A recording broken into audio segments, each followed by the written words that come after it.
بسم الله الرحمن الرحيم والحمد لله رب العالمين والصلاة والسلام على سيد المرسلين. Tout le monde cherche le bonheur. Absolument, tout le monde veut être heureux. Mais beaucoup de personnes font les mauvaises causes. Par ces mauvaises causes, ils peuvent avoir des jouissances éphémères, mais ils ne trouvent pas le bonheur. Et malheureusement, la plupart du temps, ces mauvaises causes, c'est tout simplement parce qu'ils ont voulu imiter les kuffars dans leur faux bonheur. Tu vas trouver certains travailler du matin au soir sans relâche, en croyant que le bonheur, c'est le fait de pouvoir remplir son ventre et d'avoir une grande maison. Et pour cela, il est prêt à s'éloigner d'Allah. Certains, tu vas les trouver délaisser les prières à la mosquée et rester dans les salles de sport du matin au soir, en croyant que le bonheur, c'est de pouvoir être admiré par les autres. Et certains, tu vas les trouver parler avec les femmes du matin au soir, en croyant que le bonheur, c'est le fait de trouver la plus belle des femmes. Ces choses ne te mènent pas à ton bonheur, elles te mènent à ta destruction. Celui qui a créé le bonheur, Allah Azza wa Jal, t'a montré le chemin. Il te suffit de lire le Coran. Allah te donne les causes du bonheur. Il te dit comment être heureux, clairement dans le Coran. Je te donne un exemple. Parmi les causes pour être heureux, l'adoration et la foi en Allah. Attention, quand je dis l'adoration, on parle de l'amal salih. L'amal salih, le bon acte. L'amal salih, l'acte de bien. L'acte pour qu'il soit un acte de bien, l'adoration pour qu'elle soit un acte de bien accepté par Allah, elle a deux conditions. La première condition est qu'elle doit être sincère pour Allah. La deuxième condition est que tu dois la faire comme le prophète Mohammed sallallahu alayhi wa sallam l'a fait. Eh bien, si tu as foi en Allah, avec les piliers de la foi, et que tu fais les actes de bien, tu vivras heureux. Allah te le dit dans Surat An-Nahl. Man amila salihan min dhakarin aw untha wa huwa mu'minun falanuhyiyannahu hayatan tayyibah wa lanajziyannahum ajrahum bi ahsani ma kanu ya'malun. C'est-à-dire que Allah il te dit que celui qui fait les actes de bien, qu'il soit homme ou femme, et il est croyant en Allah, il a dit on va lui faire vivre la vie agréable, la vie heureuse. Et ce n'est pas seulement la vie heureuse ici-bas, et il va te faire vivre la meilleure des vies aussi dans l'au-delà, car il te dit, on va lui faire vivre la vie heureuse ici-bas, et dans l'au-delà, on va le récompenser par le meilleur de ce qu'il faisait. Il faut comprendre avant de continuer que la vie heureuse, ce n'est pas que tu as plein d'argent, mais qu'à côté de ça, ton cœur est attristé tous les jours, parce que tu n'es pas heureux. Le fait d'avoir de l'argent n'est pas forcément synonyme du bonheur. Le fait d'être grand, musclé, n'est pas forcément synonyme de bonheur. On voit beaucoup de personnes riches se suicider, par exemple. Et beaucoup de personnes très musclées qui passent leur temps dans les salles de sport se suicider aussi, qui sont très malheureuses. Le vrai bonheur, c'est d'avoir cet apaisement du cœur, d'être apaisé. Comme ils disent en France, d'être en paix avec soi-même. Et cet apaisement du cœur, cette tranquillité du cœur, tu ne l'auras que par l'adoration d'Allah, que par le fait d'être constamment dans l'évocation d'Allah. Allah il te le dit dans le Coran.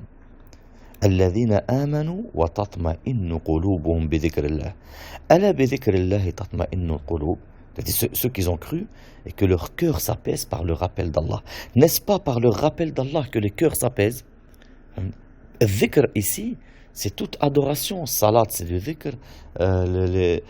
Toute adoration, c'est le dhikr. C'est par le rappel d'Allah, la lecture du Coran, etc. C'est par cela que ton cœur va s'apaiser. Mais attention à une chose, le croyant, lui, son cœur s'apaise par le rappel d'Allah, par l'adoration. Celui-là, même s'il a des épreuves, Wallah, que s'il regarde au fur et à mesure, ces épreuves ne seront que cause de bonheur pour lui. Le prophète sallallahu alayhi wa sallam nous dit La yusibul mu'min illa khayr. In asabathu dharra sabar wa kana khayran lah. Wa in asabathu sarra shakar wa kana khayran lah. Wa ma dhalika illa lil mu'min. Ou kama qal. Le prophète sallallahu alayhi wa sallam te dit tout ce qui touche le croyant est un bien. S'il est touché par un mal, il patiente et c'est un bien pour lui. Ce mal, c'est peut-être un bien pour lui. C'est un bien pour lui. Lui, il ne sait pas que c'est un bien. Allah il te le dit.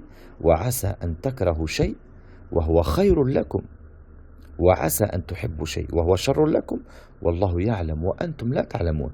Peut-être vous allez être touché par, vous allez détester une chose, vous croyez que c'est un mal alors que c'est un bien pour vous. Et peut-être vous allez aimer quelque chose, vous croyez que c'est quelque chose de bien alors que c'est un mal pour vous. Et Allah il sait, et toi tu ne sais pas. Donc l'épreuve, quand tu es éprouvé, déjà c'est pour te tester. Deuxièmement, c'est pour te pardonner tes péchés. Et troisièmement, c'est pour t'élever en degré. Et peut-être cette épreuve, c'est aussi un bien pour toi dans la dunya. Combien de personnes leur est arrivé une épreuve en croyant que c'était un mal, et au fur et à mesure du temps, ils ont découvert que ce mal les a poussés à un plus grand bien. Donc, le croyant, il vit heureux, parce que son cœur s'apaise à l'évocation d'Allah, à l'adoration d'Allah. Contrairement au kafr, que lui ne s'apaise qu'à la dunya. Allah il dit sur eux, وَرَضُوا بِالْحَيَاةِ الدُّنْيَا وَاطْمَأَنُّوا بِهَا. Ils ont accepté que la vie d'ici-bas. Et leur cœur s'est apaisé que à la vie d'ici-bas. C'est-à-dire que lui, quand il fait l'adoration, il ne peut pas la faire. Mais son cœur s'apaise que quand il a la dunya. Attention, car si tu es comme ça, wallah, et que ta dunya, tu auras de quoi, l'argent, etc. Mais tu passeras d'un châtiment à l'autre ici-bas pour ensuite passer vers le plus grand des châtiments. Là, on parle de celui qui, son cœur s'apaise à la dunya et délaisse l'adoration d'Allah. Et aujourd'hui, malheureusement, on voit beaucoup de musulmans comme ceci. On voit beaucoup aujourd'hui de pères et de mères, quand tu dis à leur fille, mets le khimar, mets le jilbab, ils te disent comment? Elle met le jilbab et ses études. Subhanallah. Leur cœur ne s'est pas apaisé à l'adoration d'Allah, il s'est apaisé à la dunya. Tu dis à sa fille, mets le jilbab? Non. Comment? Non, je veux pas qu'elle mette le jilbab. Je veux qu'elle ait le bac. Subhanallah. Leur cœur s'est apaisé à la dunya et leur cœur ne s'apaise pas pour l'adoration d'Allah. Qu'ils prennent garde. Wallah, car ils sont sur une pente très dangereuse. Accrochez-vous, je leur dis, accrochez-vous plutôt à l'adoration d'Allah. Et sachez que le bonheur, que même ta subsistance, tu ne l'auras pas par la transgression. Au contraire, tu l'auras que par l'adoration. وَمَنْ يَتَّقِ اللَّهَ يَجْعَلْ لَهُ مَخْرَجًا وَيَرْزُقْهُ مِنْ حَيْثُ لَا يَحْتَسِبُ. Et celui qui craint Allah, Allah lui donnera une solution à tout et lui donnera sa subsistance de par là où il ne s'attend pas.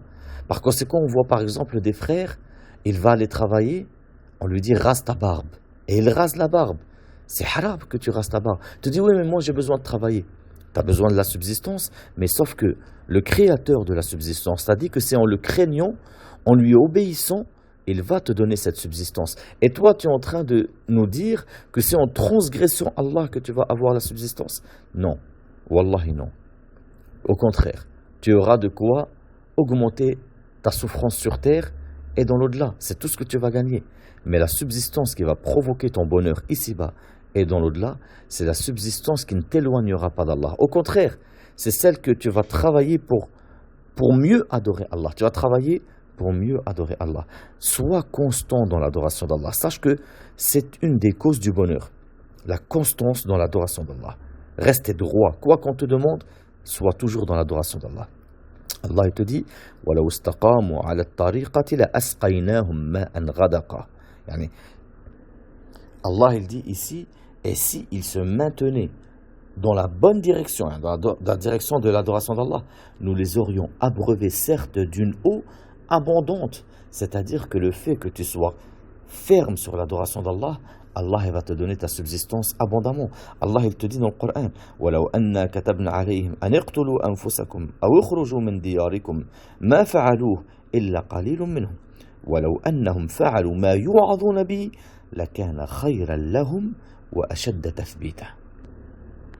Ce qui veut dire, si nous leur avions prescrit ceci, tuez-vous vous-même ou sortez de vos demeures, ils ne l'auraient pas fait, sauf un petit nombre d'entre eux. S'ils avaient fait ce à quoi on les exhortait, cela aurait été certainement meilleur pour eux, aurait été plus, et leur foi aurait été plus affermie. Allah il leur aurait affermi leur foi. C'est-à-dire que Allah il te dit ici une chose très importante. وَلَوْ أَنَّهُمْ مَا فَعَلُوا ولو أنهم فعلوا ما يوعظون به لكان خيرا لهم. Si tu fais ce en quoi Allah t'exhorte, c'est mieux pour toi. C'est mieux pour... Subhanallah. Le créateur du bonheur te dit que c'est mieux pour toi dans ton argent, dans ton couple, pour absolument pour tout. Les ordres d'Allah, c'est mieux. Et ce n'est pas n'importe qui te dit cela. C'est le créateur du bonheur, c'est le créateur de tout. Allah. Et subhanallah, subhanallah.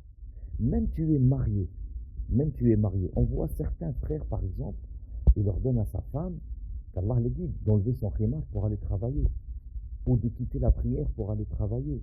Ah, il faut qu'on travaille tous les deux. Non, Allah, dans le Coran, il dit quoi? Si tu réfléchis bien. وَأْمُرْ أَهْلَكَ بِالصَّلَاةِ وَاصْطَبِرْ عَلَيْهَا لَا نَسْأَلُكَ رِزْقًا نَحْنُ نَرْزُقُكَ وَالْعَاقِبَةُ لِلتَّقْوَى.